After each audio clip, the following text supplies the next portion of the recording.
I'm Karen Shackleford, and I'm here with Robin Nabi, and we're going to talk about research articles and the attention that they get. I'm just going to talk normally.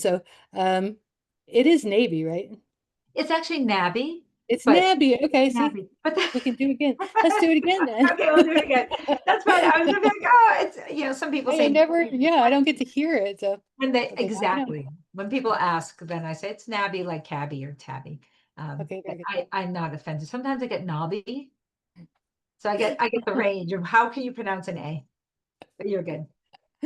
Okay, so I am Karen Shackleford, and who are you? I'm Robin Nabi, University of Yeah. California, Santa Barbara. And I'm at Fielding Graduate University, also out of Santa Barbara. And Robin, I when I decided to do the second edition of the Oxford Handbook of Media Psychology, I always have a thing in a project like this that is something that I passionately want to do. Nick Bowman, who I co-edited the book with, he wanted to do sort of a history of media psych and kind of set the stage with the first chapter. So he took the first authorship on that and wrote, and I collaborated with him. But I wrote, and we reversed the roles on chapter 24 of the handbook. And you are mentioned, and I really enjoyed mentioning your work in that chapter. So I thought I would start just by explaining to folks why I was writing that, what I wanted to get out of it, and we can just talk back and forth where Wonderful. so I'm the editor of that handbook and of Psychopopular Media, and you were the editor of Media Psychology. Back in the day, yes, indeed. Yep. And some other what other books tell us about some of What your have I books. done? So I have edited the Sage Handbook of Media Processes and Effects. And we have an edited book on emotions in the digital world that came out a couple of years ago. I co-edited Media Psychology, as you said, and I was an associate editor for the Journal of Communication. I think that covers most of my editing duties over the years. So, let's just be frank that we are smart women. We have experience and some wisdom, and we like what we do. And I just started to think about in media psychology, but it's true in other disciplines, of course. We have some, to me, kind of narrow definitions of what is a great paper. So when my dissertation came out, it got cited a lot, and I think that's great. I worked hard on it, and I was glad about that. But I don't work at a research one institution, and so I don't have particular pressures. People aren't scrutinizing the names of the journals I publish in or things like that. And so I like that. Creativity is really important to me, and I wouldn't want to feel the pressure to do something very prescribed because I feel like it would stifle my creativity. But so I just wanted to explore the idea that, lots of things are social construction. So if we decide, oh, the quality of your article is only the number of citations, is that real? Or, what are some other ways that people get value from the work? Because I read in one of my readings, this field is called bibliometrics, and I read that the average number of citations for any academic paper is something like five, So you write this whole thing, do this whole project, And and another, five people read yeah, it. five people are citing that, yeah. And then in a book that I love called Writing Your Journal Article in 12 Weeks by Wendy Belcher, she says let's see, the modal number of publications of US faculty is zero. So, but then there's a group of people, right, who are generating lots of output. And so in those worlds, there's high scrutiny on where you're publishing, what it is, and all the stuff. Yes. Um, I'm not saying there's not value in citations. There is value.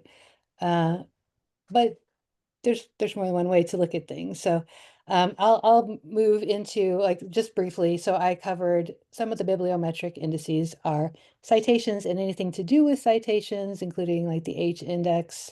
I won't go into that, it's in the chapter.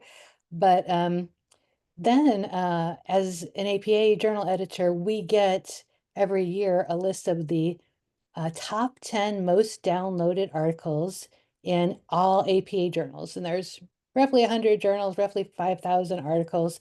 And Psychopopular Media has been in the top 10 all the time that I've been there every year. And one of the years it was like 4 or 5 of our articles of the top 10. And that's every journal that APA publishes. So to me, that said to me as the editor of the journal, okay, I wanted to know who's the audience, like who is downloading? And when you're citing, we said like, okay, 1,000 is a lot, right? 1,000 is a lot. Um, so let me ask you, who do you think is downloading tens of thousands of copies of articles about body image in the media and stuff like that? Gosh, now I hope I get this right. Oh, I I can don't, imagine undergraduate students who are doing work. These are questions that are highly relevant to them, and when they're asked to do a research paper, that they're going to go and find that, and that's really going to speak and resonate with them. I'm not sure if these are open access articles. So would one have to have access through a university to download them, or is this ooh, yeah. something that I know reporters, for example, might be able to pay for access to one article? So reporters, uh, or journalists who are writing in these areas of popular interest and concern would pay for that article because Mm. they're going to write a piece on it, and they want it to be want to reflect the latest and greatest research that's out there. But in essence, not academics as much as interested people in the world. Yeah, that's what my guess was, and I don't know, but first of all, I was thinking, well, there's a lot more undergraduate students than professors, right? So the numbers would be high for that reason. Mhm. So I think, to me, those different bibliometric indices, they have different meanings. So to cite someone in a published academic paper, you have to be a scientist and you have to pass peer review. And we're also assuming that we're saying something good about it. Sometimes it's like, so-and-so didn't do this, so I'm gonna I'm gonna That's make that. always been an issue around citations, right? You don't know if those citations actually mean that people are praising your work and it's inspiring more and being generative, or if you're the one who people are saying they got it wrong. Exactly. Maybe You they'll come hope up it's with a not that. And version of that, right? Well, this lunatic said, but it's scientists citing scientists. So that's what it is. That's in my mind, that's what it is. Um, and and that's a so, great way of reflecting. Sorry to interrupt you, but no, no, that's a no. great way of reflecting who is the audience, right? That citation index reflects a very narrow, very specific audience. And it's wonderful to have impact on graduate students and other faculty members who are going to be doing research moving forward. But that leaves out a whole swath of whether it's undergraduate students or people in the community who are interested. Just a bigger world out there than what we see in the more traditional citation metric. Yeah, and I'm glad you said it like that because, not being in an R1 place, but I have plenty of friends who are, so they'll tell me all the scrutiny and things that they get.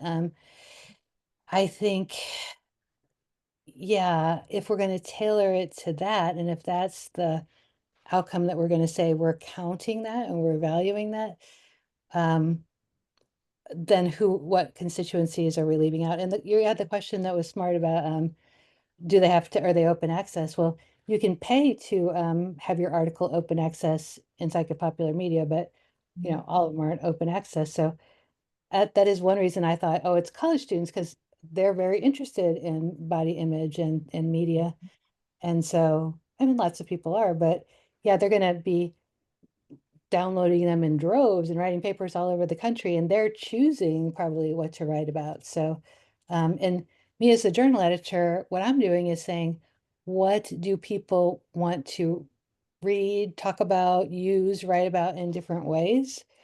So the download data is important to me. And we're doing a special issue on media and body image right now. I saw that. I Yeah, saw so that. Well, what that's I the love reason. Yeah, well, what I love about that is that you're looking at what questions are important and matter to people in the world.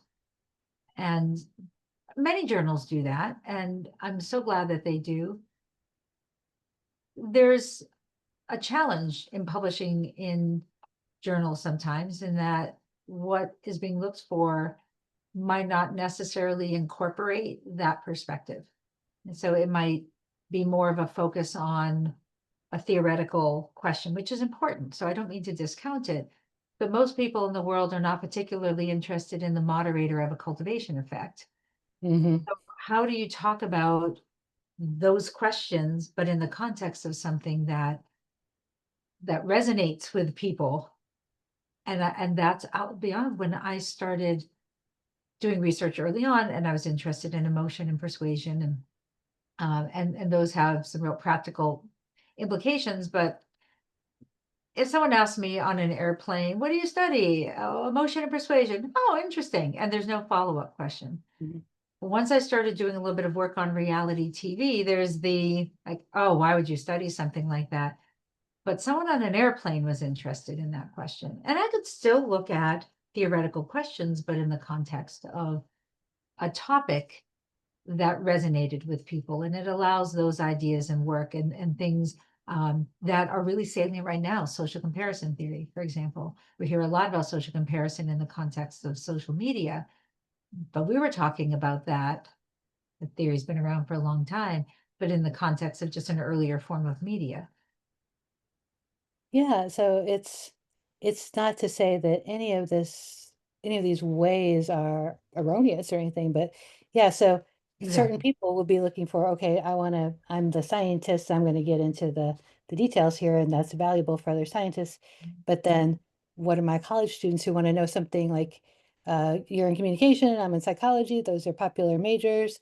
They want to know information about that, they want to get excited about it, maybe they're going to pursue a career.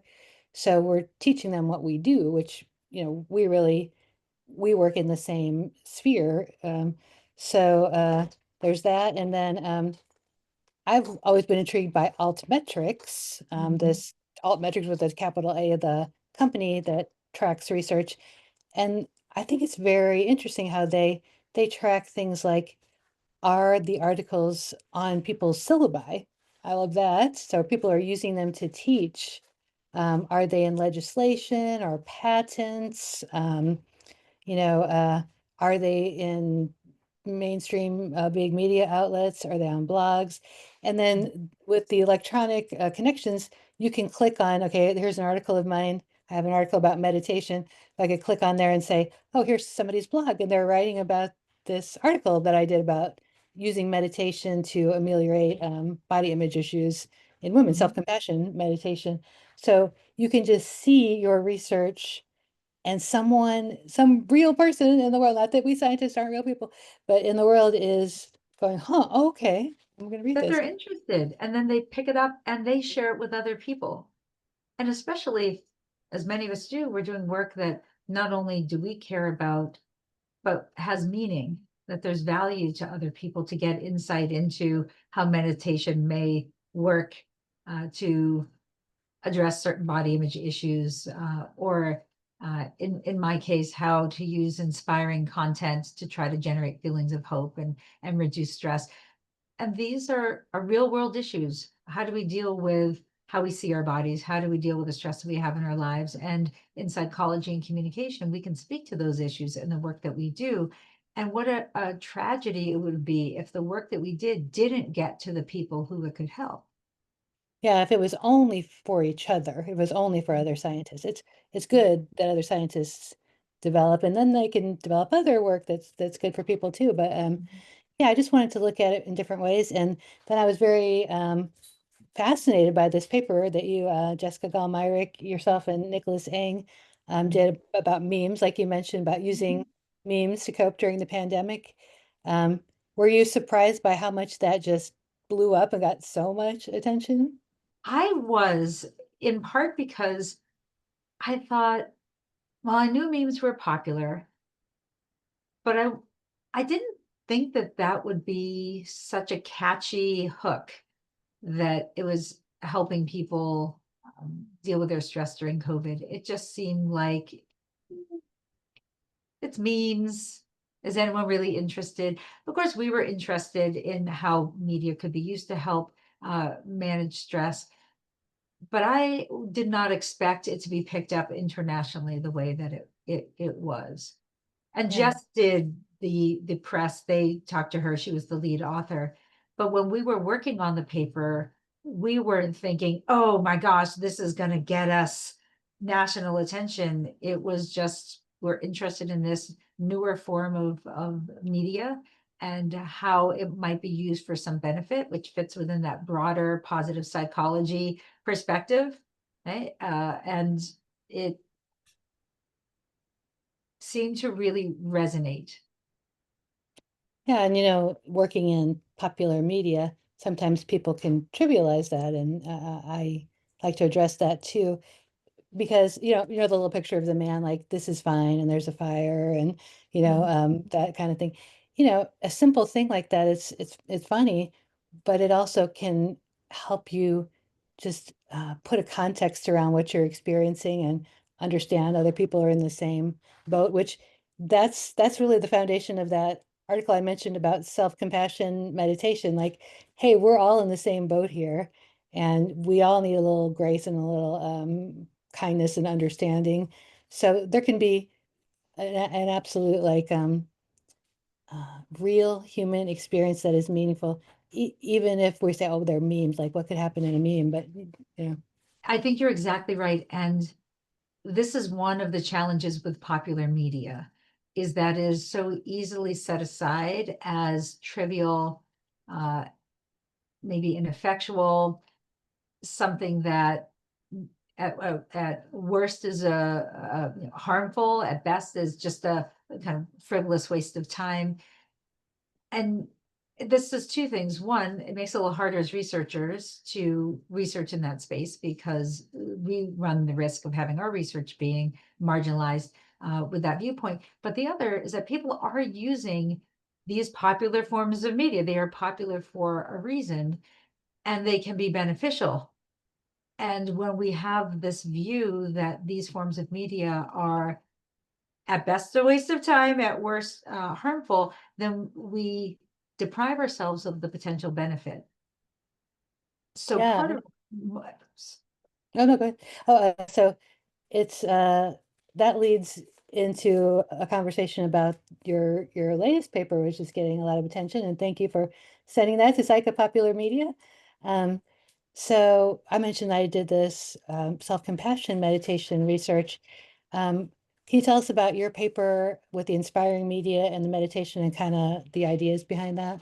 yeah, absolutely. And I want to begin by saying I sent it to Psychology of Popular Media because of what a wonderful experience we had with the meme paper and seeing how it reached a broader audience. And that was really important to me. So Um, this journal was the one we were, I don't want to say targeting, but it was the top of our list because of the value that's placed on not just the quality of the work, but also how it can speak to a broader audience. And this piece, I think, really works well with that framework because we were interested in how people use media, just short doses of media, to create emotional states that can help to reduce stress. And we had done a few studies in the past where we've shown that inspiring videos, just 3 to 5 minute videos that in essence show underdogs overcoming adversity, can create feelings of hope. And feelings of hope can reduce stress, not just in the moment, but also over time. So we had demonstrated that previously, but what we hadn't shown is how this sort of intervention of giving people inspiring media content, how it could, how it would compare to other forms of stress reduction. So typically we hear you want to reduce stress, you should exercise, get more sleep, eat healthy, talk to a friend, shut off the news. Like we've got a long list of things that we can do. But watch a show or take 5 minutes to watch something on YouTube. It's not on those lists right. typically. So we were interested, how would these compare to something like meditation. So in the study, we had 4 media groups and 1 control. In the 4 media groups, one group every day for 5 days, they saw a 3 to 5 minute inspiring video. The second group, every day for 5 days, they saw a 3 to 5 minute humorous content from late night talk shows, the kind of skits that they tend to have. The third group, they meditated, and it was more of a mindful meditation of breathing and body awareness and relaxation for 3 to 5 minutes. The fourth group, we asked them to scroll on their phones, and the last group was the no media control. So in week 1, we gave our participants a pre-test. So we had our baseline measures of stress. Week 2, every day for 5 days, we have this intervention. And then week 3 and week 4, we had our post-test measures. And in essence, what we found is replicating our previous research that the inspiring content led to increased levels of feelings of hope during the intervention week. And those feelings of hope predicted reduced stress in the following, not just the week after, but the week after that. And that was the same pattern that we saw for meditation. Yeah, I love that study. It's so real world, the scrolling on the phone that we all do. We like just are drawn back into it, even though we know sometimes it doesn't make us feel any better, especially if it's doom scrolling. But one of the things, just as just one aspect, I loved being the handling editor on this and taking this because I'm a meditator and I I'm not insulted in any way by this. This is saying, okay, that's a healthy behavior. But I also understand completely the idea that we're going to trivialize it. Like I can just see people rolling their eyes like, oh, you just want us to watch funny videos, or you just want us to watch, Yeah, well, and YouTube in videos. fact, after that article came out, the first email I got in response to it was from a psychologist who was angry Mm. because the way he interpreted the research, and keep in mind, he was on a Reddit discussion and it came up in a Reddit discussion. And so based on that, he emailed me to say that this was a dangerous study because it was trivializing meditation Mm. and suggesting that people didn't need to meditate and that we were not acknowledging all the benefits of meditation. And he hadn't read the article, he just read what was being said. And so this is part of the danger of having research being shrunk down to a headline and being distributed into these spaces where we don't have as much control over how it's being discussed. But I did have an exchange with him, and I sent him a copy of the paper and said we do have a section that highlights how much evidence there is supporting the benefits of meditation, and that's exactly why we chose it as the comparison group. We specifically say that we are not suggesting at all that people stop meditating, but for those times when you are not able to meditate, maybe it's a difficult practice for you to start or to maintain. This is just one more tool in our toolbox. And ideally, we would get to the point where we can recognize that there is some value in these short exposures to positive content, that it can help us in terms of our stress levels, in terms of our well-being, in ways that aren't fully appreciated right now. Yes, and you know, hold on a second. Let me pause the video here. Sorry, I want to Okay. ask my husband to get the dogs for a second. Thank you. Okay. So about meditation and the idea of sort of pitting it against something else, which that is, I don't believe your intention is comparing it because they're both beneficial. It's easy to oversimplify things, I think, um, and to trivialize the content of the videos that you were talking about. When you connect with people and you watch someone's story, a story of overcoming, that's a beautiful thing. So um, there, it's apples and oranges, right? It's just different experiences. It is, and I think even from our data, you can see that the mechanisms that are at play are likely different.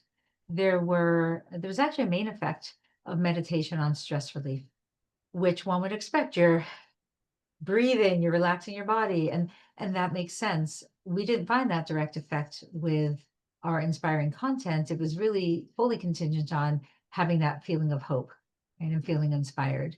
And there was some of that with meditation, but it wasn't only that with meditation. And so these are different mechanisms and different ways of trying to tackle the same problem. So doing them together would be a wonderful thing. So the idea of it being oversimplified is a concern, and I think it's more likely in an era where we have uh, documented negative effects of media exposure that we've seen over the years, and with particular concern about social media and its negative effects on adolescent girls in particular. The idea of saying, here's a way that you could use social media and it could be helpful. It is a little bit like, kicking a hornet's nest, because there will be responses that, regardless of how careful you are in expressing it, are knee-jerk responses of that's dangerous. I mentioned to you previously that I had written a piece for The Conversation on, in this case, the piece was on guilt and parental screen guilt, what we call parental screen guilt. And essentially our findings were that it wasn't the amount of time that kids were spending on screens during COVID that was associated with more conflict in the household, less satisfaction with relationships, with parent-child relationships.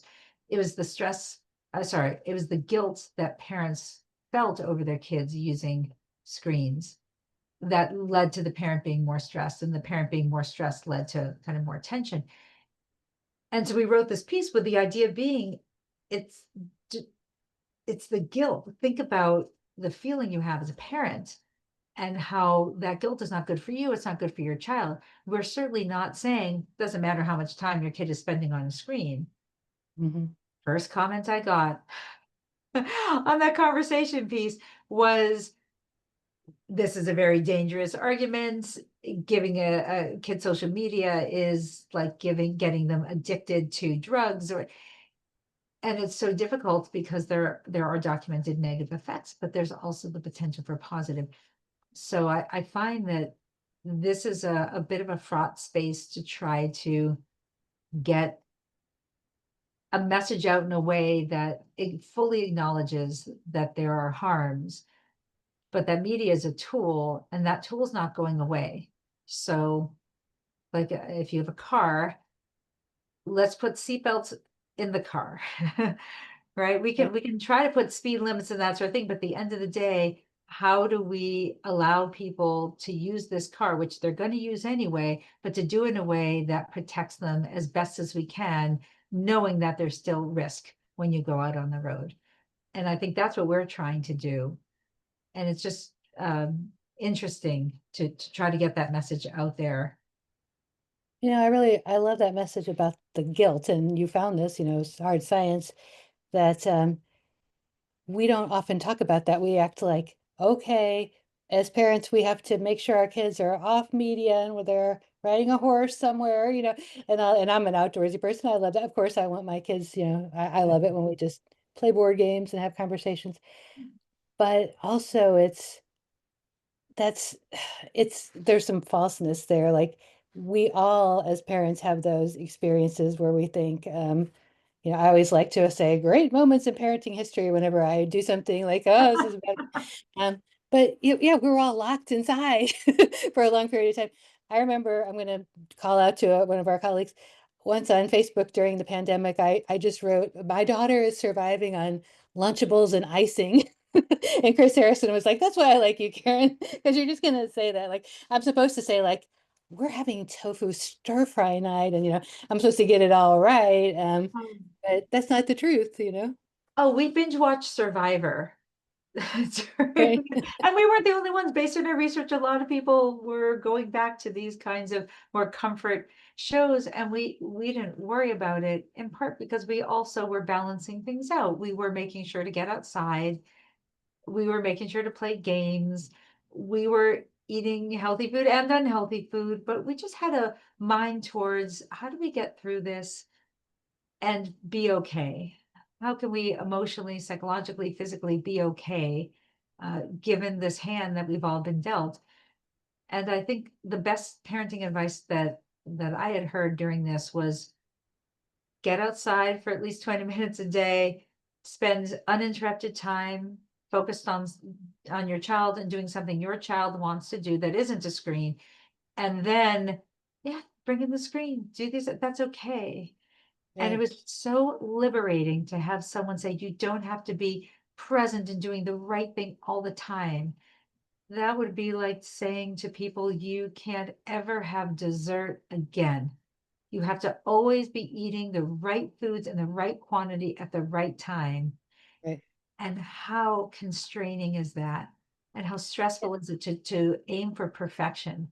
Right. And then I would write back to you and be like, Ryman, you just want our kids to eat straight sugar. Like, what's wrong with you?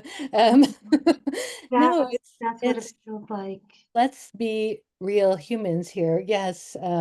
We're trying to do, during the pandemic, I'm doing my job right, and my daughter's in high school, so I'm like sitting behind her taking Spanish class as well. Like we were on our last legs here, and unfortunately I had to take her math class too, and I was not good at it.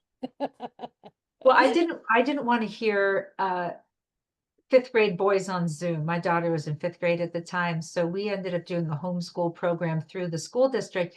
So I would be lecturing through Zoom, sitting where I am right now, and my daughter would be beside me reading a book or doing whatever it was she was doing, like on a device. And part of it is I know my daughter, I know me, I know what our tolerance levels are, and this is more of where advice is going now.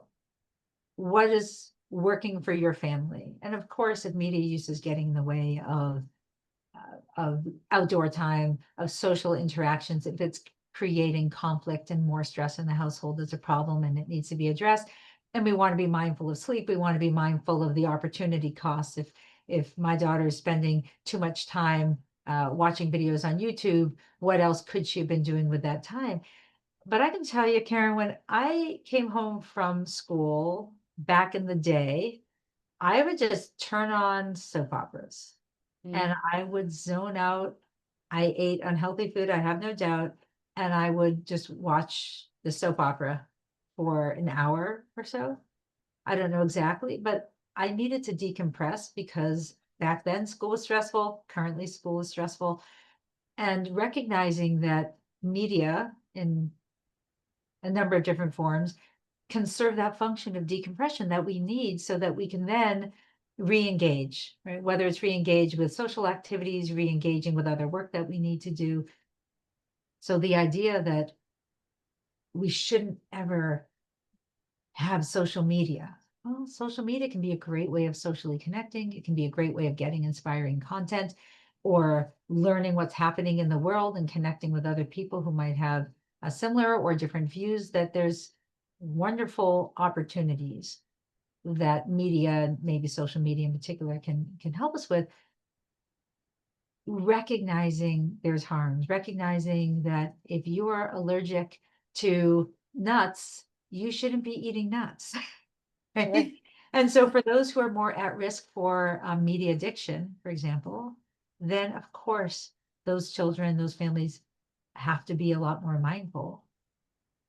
But for many, it's more a matter of, I should just try to get a nice healthy balance.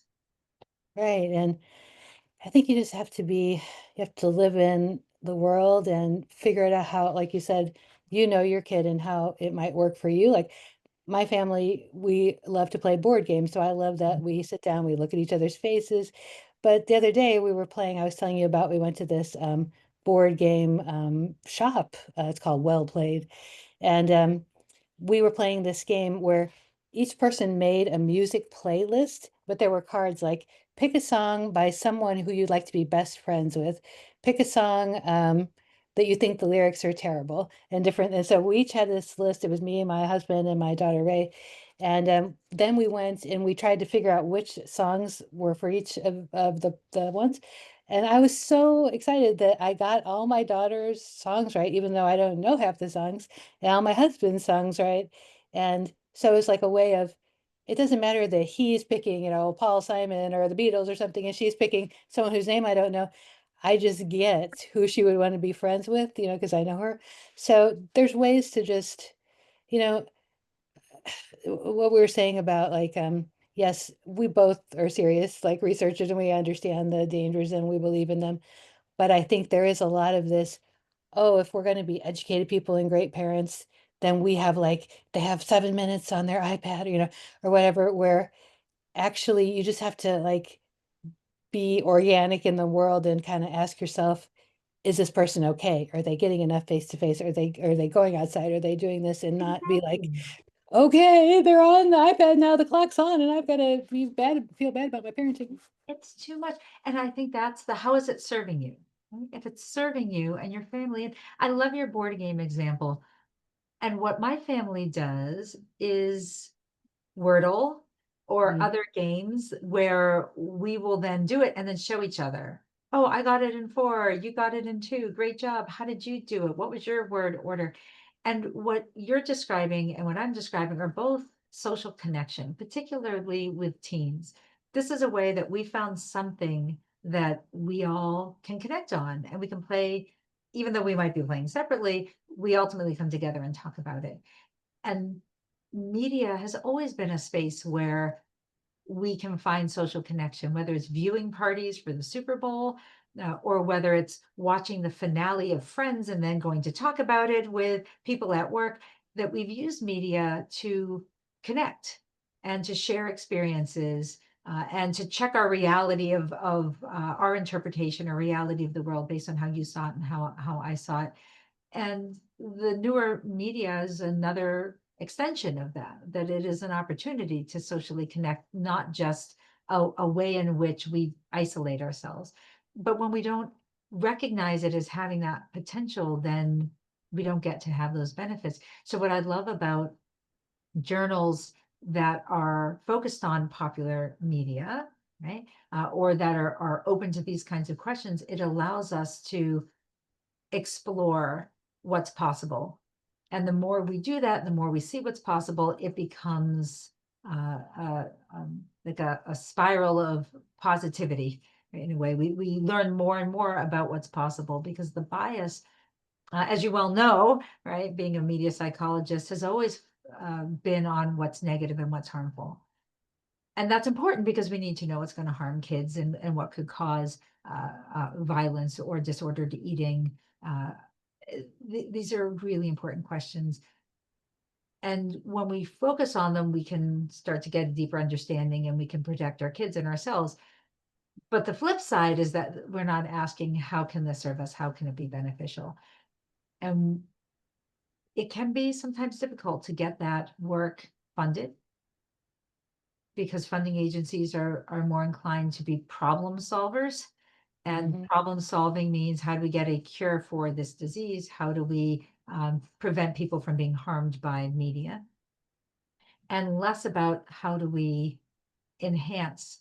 We're at a certain space and this seems good, but how can we be even better? So we don't necessarily have the funding for it. And as we talked about earlier, the idea that we're looking at popular media forms, whether it's social media, whether it's memes, that it can be trivialized. Right, and that's important. I kind of started out in grad school. My dissertation was on video game violence effects. And so I do know that if I had stayed there, I would get lots of citations. Like if I was being strategic like that, I might have stayed there. That just wasn't, I was genuinely curious about it then. And I kind of gotten worn down by the negativity of the conversation around it. But it's just part of the picture. I like to say, this is oversimplifying it, but I don't trust people who think media effects are all positive or all negative. It's complex and yeah, but people might not understand. Like if you're going to say like, oh, it's harming children, then we're going to fund that. But you don't understand like the reality of this is our culture too. It's a shared culture. And for instance, in that board game, I got to tell my daughter, I picked out the song that I said has terrible lyrics was the song Treat Her Like a Lady by the Temptations, because the lyric is treat her like a lady and she'll give in to you. What the? And like, I don't like that. And I heard my daughter's song was something by Kanye West.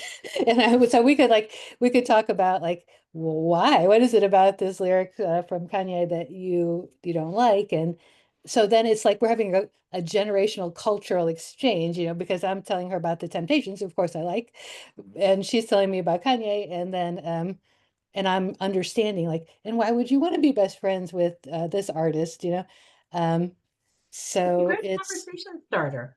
yeah, it's It is. culture, it is our culture. The Beatles are our culture, and Kanye is our culture, and um, yeah, it's things don't always have to appear like they're, like we're talking about with diets. Yes, we eat cake, and but that's not where we're not saying like only eat cake and you'll be fine. It's you have to be a nuanced thinker and understand those things. So I love that study. I'm so grateful you sent it to us. As a journal editor, you're the curator of that journal. You're the I'm like groundskeeper Willie from The Simpsons. See, I got to use a pop culture reference. I am keeping the journal. I'm taking care of it. I'm, trimming the shrubbery, and I'm doing all this stuff because I want people to read things that they use, and people have different uses, like we've talked about. A college student may need a certain article, and a colleague may need another article to make their thinking go farther. And a public conversation about memes may help us understand what we've been through and what helps us. And so, yeah, and I maybe we can wrap it up. I'll just say that whatever is happening in our field, I am I'm so fortunate that I get to do something that I care about, that excites me, that I can work with students with, and they genuinely want to know and understand. And so it's a wonderful, it's a wonderful way to live this life of the mind and to work with other people. And we get to work with each other and talk about these things. So I really greatly appreciate your time. I know it's very valuable, and I hope we have a conversation like this again. I would love that, Karen. Thank you for initiating this because, as you said, a life of the mind. But if we don't have conversations with one another, then what a lonely life that would be. So to be able to connect with people from across the country, across the world, and to be able to share ideas, it is invigorating, it's inspiring, and I'm grateful to you for creating spaces where these things can happen. Thank you. My pleasure. Well, that was